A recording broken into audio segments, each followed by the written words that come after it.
More than 100 authors from all across the country. They will take over the University of San Diego tomorrow for a free book festival. And joining us right now, one of the event headliners, author Oliver James. Oliver, good morning. Thanks for joining us. Good morning. Thank you for having me. I want to get to your story in a second, but how does it sound to be introduced? Author Oliver James. That's pretty cool. You know, I ain't hear it until you said it twice. Now I'm realizing how cool it is. I mean, it's pretty special. Sorry, getting a little glitch on the Zoom here, but how did you get here, man? Tell me your story, because it is, if nothing else, it is nothing short of inspiring for people to hear your story. Well, to break it down shortly, I started reading on TikTok because I was placed in special education when I was younger, and I never learned how to read, write, spell, pretty much anything. And that's pretty much how I ended up going from not knowing how to read to learning to read, because I decided to tell all my followers on TikTok I want to learn how to read. So you go on TikTok and you're admitting, at what age did you do this on TikTok? How old were you?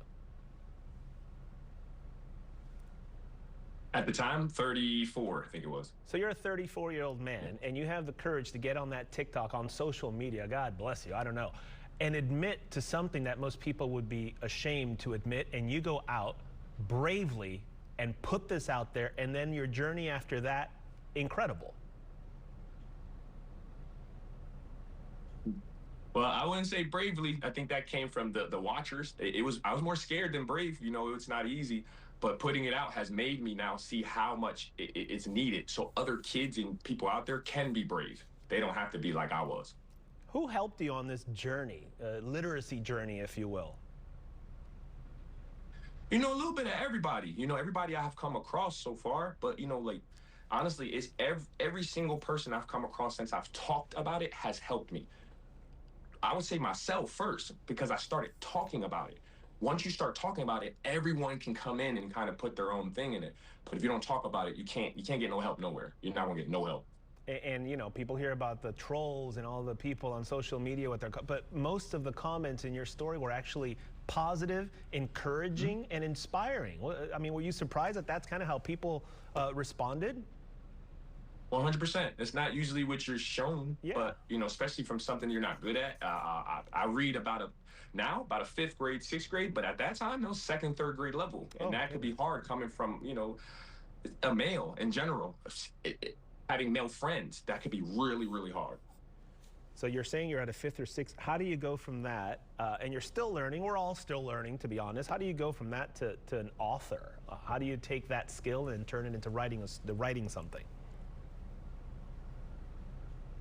I think it's more of like getting outside your head. A baby could write something. If they know how to write a word, they can write a book. I mean, painters have put a dot on a page and made it, you know, important. So you feel me? You're like, it's all up to you. How far are you willing to take yourself to say, I could do this? Right now, I believe I can go to college. I can go to Ivy League college. I can become a professor. Yes, sir. I got to believe that. And if I believe it, then it's going to happen. I think you just answered my question, because I wanted you to address the people watching this right now and give them a solid piece of advice for the students out there, the young people, the young kids in special education right now that may feel lost and confused, and they feel like, well, I can't read, I can't write, I can't do anything. What is your message to them right now? Your struggle is your gift. You just don't know it because it's hard. Anything that's hard is going to have more of a reward behind it. So lean into that struggle. If you're not good at it, it's actually going to be your superpower. And if you're anything like me, who grew up in special ed, you're like the weird kid, somebody, you want a superpower, don't you? Well, lean into your struggle, and I promise you'll have a superpower. I love that, man. I love that message. I love your story. Okay, for this Super Bowl, for book lovers, if people haven't been, you're going to be there. What is this event? Tell us all about it. Get the folks out there.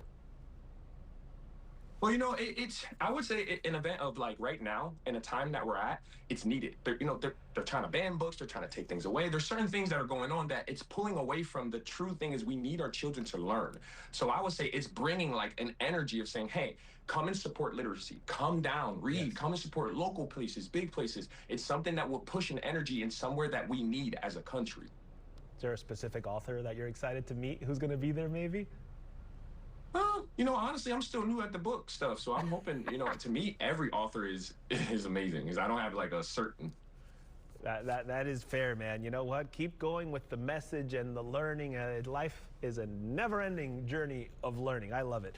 Thank you so Thank much. you. Let's get this info out there. What time are you going to be there if somebody wants to meet you, Oliver? 4 o'clock, you should be able to meet me there. 4 p.m. San Diego Book Festival. 145 local national authors participating tomorrow from 10 a.m. to 4 p.m. at the beautiful University of San Diego campus. Have you been there before? It is beautiful. That school's awesome, dude. Cool. You are going to have a great time here in San Diego. We appreciate the time. Oliver James. We'll see you there tomorrow.